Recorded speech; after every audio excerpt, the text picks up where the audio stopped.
Laura Blue here. So today I wanted to come on here and talk about how we can build the lives that we want and a little bit of how to follow your dreams. And I know that sounds probably like super duper cheesy, but I think it's something that's worthwhile to talk about, and I think it's something we can all use a little bit more of. So it's no surprise that in a lot of ways we've been taught to value this like quote unquote notion of hard work and being tired and being so busy. Like, I think people think that it makes them look so much more unique and depthful when they are very, very busy or very, very tired or very, very, let's just say, exhausted. Like, we live in a society that like kind of praises people for exhausting themselves and like working themselves to the point of sometimes death, and that's not good. That's awful. And I think that's something that needs to be addressed. It's this whole idea that if you're not keeling over and suffering, that you're not a hard worker, that if you're not, being unrealistic about what you can handle and you're not like bogging yourself down, that means you're not willing to grind or whatever. Rise and grind. I'm kidding. But, that's not true. And I think that's a mindset that a lot of people have that keep them stuck in these harmful cycles. And before I go any further, I would like to say that, first of all, I understand life is hard. No matter how hard we work, life is hard. No matter how smart we work, life is hard. But I would like to say that life is harder for some people than it is other people. I think, oppression, power, privilege plays a big part in people's lives and opportunities, what they have access to. And I also understand that, people have to provide for their families. People don't necessarily take bad jobs because they think that they can't do any better. A lot of times they have to provide for themselves. And a lot of times people don't make choices that are detrimental to them because they want to, but it's rather because they want to provide a good life for their children and for whoever that they're supporting. Or maybe, we all have to make sacrifices, and I'm not knocking that. And I want to make sure that before I start to say anything else, I'm like kind of shouting out those people who really are hard workers and they're not exhausting themselves because they think it's trendy. They're just genuinely just exhausted, and they're trying to build a life for themselves and their children with the hopes that one day they can rest. And shout out to those people. I'm more talking about people, or like the ways in which we have space in our lives where we can make our lives better, but we don't because we don't believe that we deserve better, or maybe we're just kind of stuck in the same cycles, or just harmful mindsets that we have that we can kind of start to pick apart and eventually start creating a life that's more comfortable for us, not living our lives in lag time. So that's more of what I'm talking about. I see too many gurus on YouTube that are like, if you're working in the fast food drive-thru and that's not what you want to do, it's up to you to change. And it's like, yeah, but at the same time, like, sometimes people are forced to take those jobs just so that they can like survive, because maybe those are the hours that work for them. Like, people try their best, but sometimes it's not always that they want to when they're not looking at further opportunities. It's like that's the only thing that works with their kids or whatever the case may be.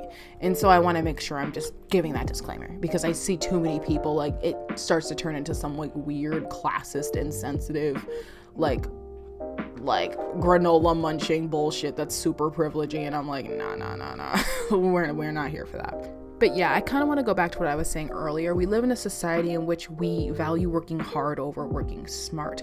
And there is a lot of ways in which we self-sabotage ourselves. So like, I'm currently in college, and I encounter a lot of people and a lot of peers of mine who value working hard over working smart. And just because you're working hard doesn't necessarily mean that you're working smart or that you are in fact working hard. It just means you're exhausting yourself.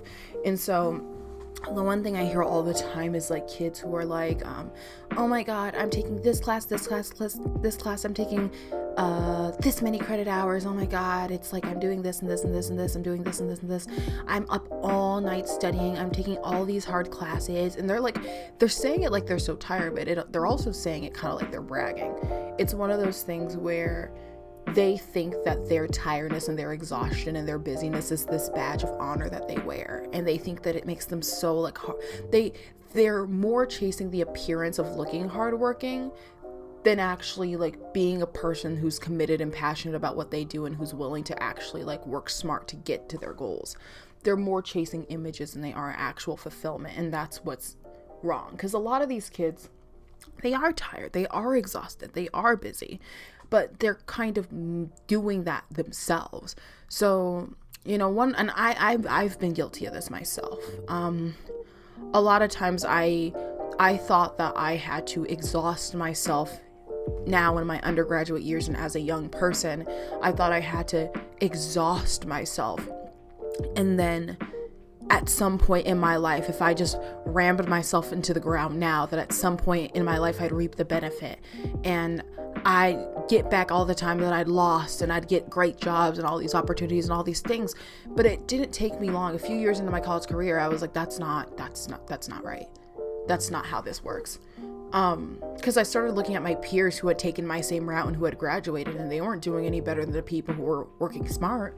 They were actually doing worse, and they had a lot more physical and mental health issues. They had really paid the price for wanting to work hard instead of smart. Oftentimes we live our lives in lag time. We overwork ourselves up front, hoping that at some point we'll reap the benefit in the future. But what that causes us to happen is to kind of not enjoy our lives at times where we should be enjoying our lives. And we begin to kind of, like I said, live our lives in lag time and allow, we essentially just black out and let our lives happen to us. We don't really take control of our lives. And then when we get old and when the time comes for us to reap those hypothetical benefits, and by the way, you're living in a hypothetical if you're doing this, when it comes time for us to reach our goal or reach our benefit, we're usually so tired and so exhausted. Some of us don't even make it to the end because we work ourselves so hard we die very early on because we're not taking care of ourselves. There's nothing to benefit.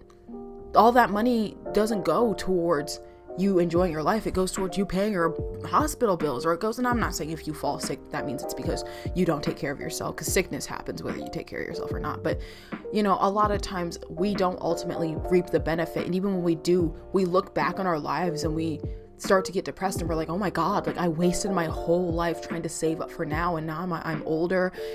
I feel like my best years are behind me. I feel like I let my kids grow up and I didn't even get to see them grow up because I was just so busy being entrenched in this whole idea that one day all my hard work would pay off. And it's like, that's not how you should live your life. And that's how I've lived my life. And it's sad, but it was a really sad realization I had to come to, but at least I came to it while I was still very young. And there are probably people who came to it younger than I did, but, I had to understand that life, even if it's hard, it can be beautiful. And, I'd say within the past 2 years, I came to the realization that I wasn't trying to live my life. I was just trying to let life happen to me. And I was just hoping on a star that things would work out and that the things that I wanted out of life would just happen.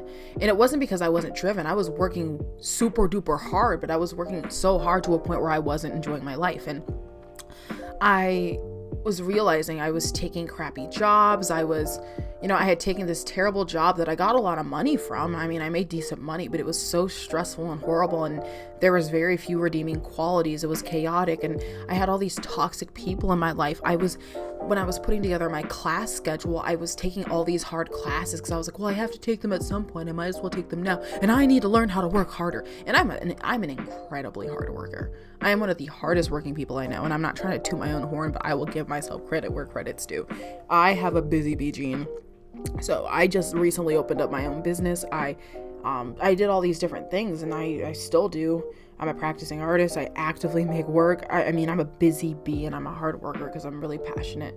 But it's a blessing and a curse, because it was like I found fulfillment in overworking myself and not necessarily just living my best life, being healthy, and working hard when I need to, but really just working smart. And so my life was a mess. I was working a horrible job. I had an overwhelming class schedule that was not conducive to my mental health or me. I was in a bunch of toxic friendships and was trying to run with the wrong crowd. I was not spending my time wisely because of my bad job and my overwhelming class schedule. When I had off time, I was oftentimes just laying in my bed super depressed. I was sleeping way too late. I was watching YouTube videos, and that was the only thing that I was doing. And I was doing all those things because it was all a domino effect. These negative parts of my life, the overwhelming class schedule, the and the overabundance of work I had to do, my shitty job, my terrible friends, it was all bleeding into each other. And I was like, my grades weren't bad, but they weren't great. I mean, I passed everything, but I was getting like B's and C's when I could have been getting A's.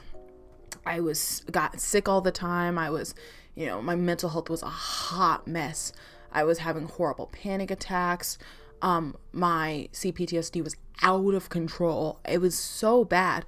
And at some point it got so bad to a point where I crashed and burned. When I crashed and burned, I had to start picking apart my life and understanding what harmful mindsets I had that was making me feel as though I didn't have control over my life. And so, one of the biggest ones as it applied to my toxic friends was I was fearing people's anger.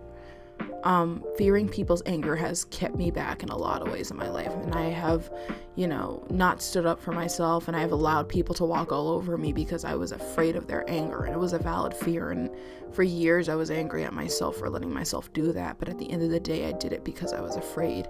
And in the past, I had been punished for speaking up. I had been abused for speaking up. I had been harmed for defending my life and my safety. I had been punished in very extreme ways. And so I had been taught that it's better to be silent and just take it than try and stand up for yourself and risk your life or to risk your sanity. And so I did that, and I accepted a lot of really bad friendships and a lot of really bad people in my life. And it was particularly one group of people. They all kind of ran together, and I was kind of their fourth wheel, even though I was like one of the people who brought them all together. Me and one person were friends, and then through that person we met another person, and I kind of brought them all together. Like, I was kind of like the reason. I wasn't the reason they were all friends, but I was like a kind of a big reason why they all came together. And I was the big reason, but I had a part in it, and they treated me like a fourth wheel. And I just was a fourth wheel because they were all very self-centered, self-oriented people. None of them were empaths like I was. They were all very like there's nothing wrong with horoscopes, but they were like those people who would like one of my friends, I'll just be blunt, she was an Aries. And she would always blame everything on her being Aries. She had a nasty personality. She was incredibly narcissistic, very self-centered, very manipulative, very abusive. She didn't care about anybody but herself. She thought everybody was her therapist. She didn't care about your trauma, but you better listen to hers or else she would have a fit. And so this girl, oh my God, she would say something really rude to me or something. This is just an example. Or she'd say something really rude to me, and I'd give her a look like, what did you just say? And she was like, oh my God, I'm so sorry. I'm just an Aries. If you don't get out of here with that, it's not, oh my God. But it was a lot of that. And they'd always speak over me. They treated me like I didn't matter. But then when I'd stop talking to them, all of a sudden it was like, oh my God, where are you? Ara, where are you? And it was like, what? It was just confusing to see how when I was in their presence, they didn't want anything to do with me. But when I walked away, everybody suddenly missed me. And it was like, why wasn't my friendship meaning something to you when we were friends? And that's another thing that I noticed. So the first thing that I had to do was icing out my friends. And I should have just told them straight up that I didn't like them. But I instead kind of let it go on for too long. And I tried to ice them out. When in reality, I should have just ripped the Band-Aid off. If you have toxic friends, do what's safest. But if you do, icing people out over an amount of time is 10 times more painful than just ripping off the Band-Aid, feeling that pain initially, and then having the rest of your life. Because it took me months to do what could have taken me a week. What would have been maybe a week of drama it ended up being 6 months of perpetual drama. And so confrontation's hard. My whole life I've feared confrontation, but I've gotten to a point where I'm not as afraid to speak up for myself. And I've just had to be why are you contacting me? You need to stay in your lane. Don't speak to me that way. These friends were so awful. Oh my God, I have so many stories. If you ever want to hear stories, I got them. Request them. Please let me know. Not that anybody is super invested in me or anything, but yeah, I had to realize my fear of confrontation and my fear of people's anger was keeping me stuck in harmful friendships. So I had to start challenging that. And my first instinct was to get mad at myself, but I had to realize it's not my fault that I feel this way, but it's up to me to change because I'm an adult.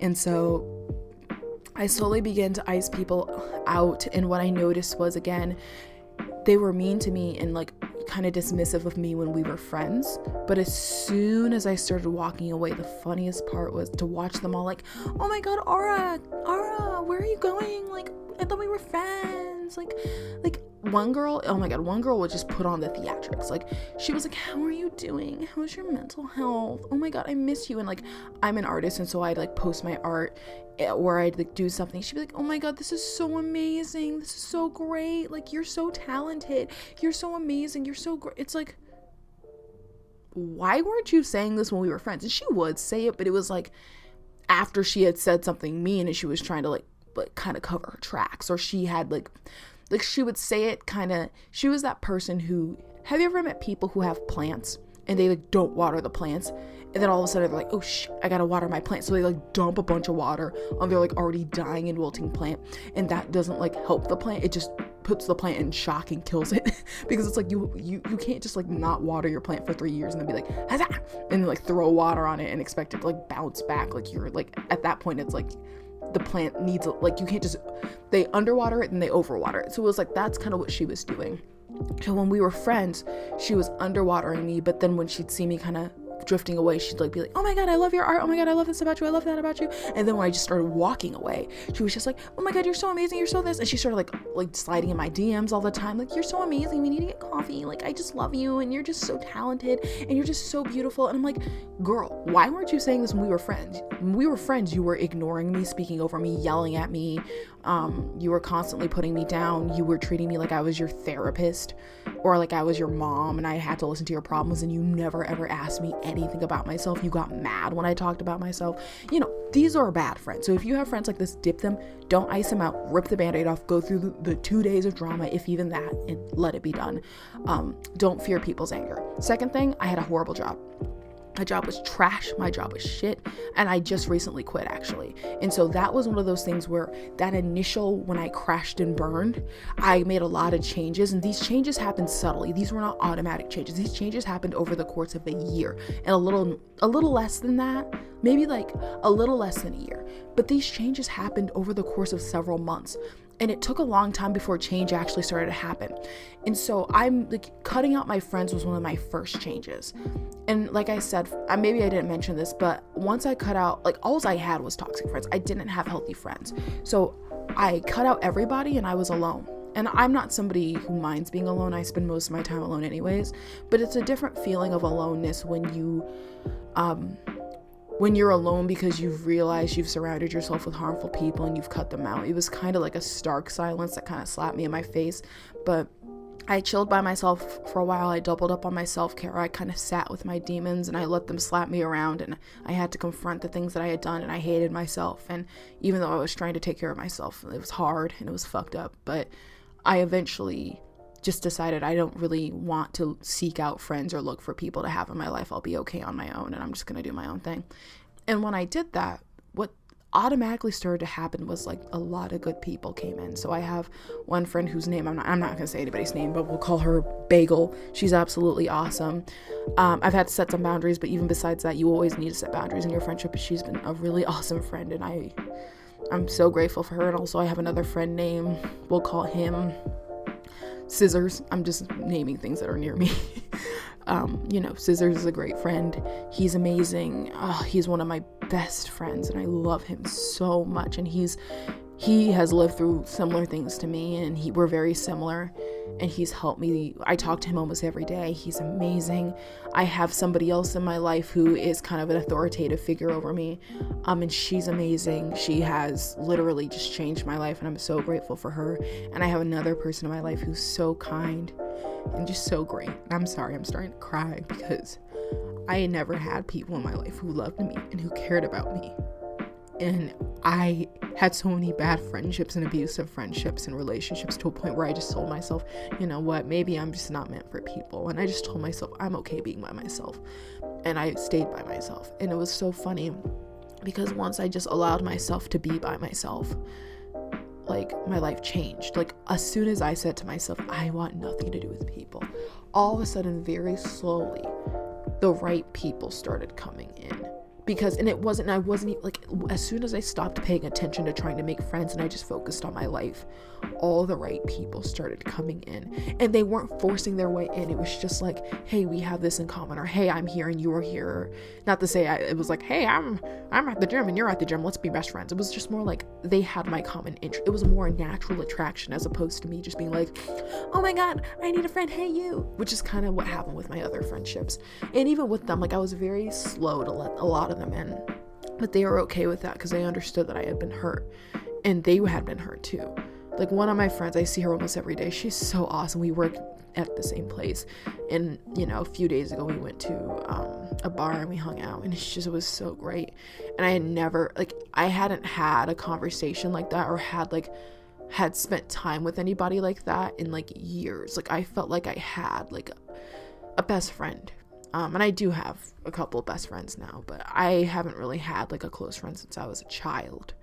And I had convinced myself, what, maybe something's wrong with me. And the only thing that was wrong with me was that I thought that I had to let people mistreat me.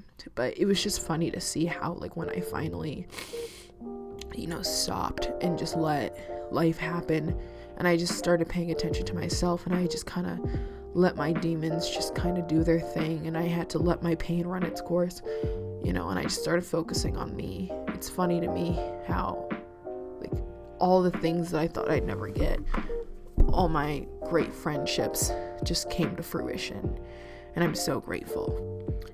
And yeah, I think I'm gonna wrap this this portion of the video up. I always do part 1, part 2, so this is gonna be part 1. I'm gonna go ahead and wrap this up because it's getting long and I don't want to bore anybody. But yeah, if you like this video, like and subscribe. I'd love to hear from you all. Part 2 will probably go up Thursday. I'm gonna try and post this tonight, which is Monday. Is it Monday? Yeah, it's Monday, sure. But yeah, please, like, if you have anything to add on to this, add on, share your experiences. I'll go more into depth about these specific things in part 2. I'm trying to relate more of my videos back to myself, like kind of site specific experiences. So yeah, that's kind of why I'm kind of like honing in on these 2 things. And part 2 is going to be like probably mostly about my job and about my coursework and different things like that. And so if you find these videos helpful, again, like and subscribe. Please comment, let me know what you think. I love seeing comments, even though I've only gotten a few. I think they're really awesome. I love hearing people's stories and to know that, like, hey, I'm not alone, you're not alone, we can support each other. So yeah, drop me a comment, and yeah. All right, it's been Gucci, signing out.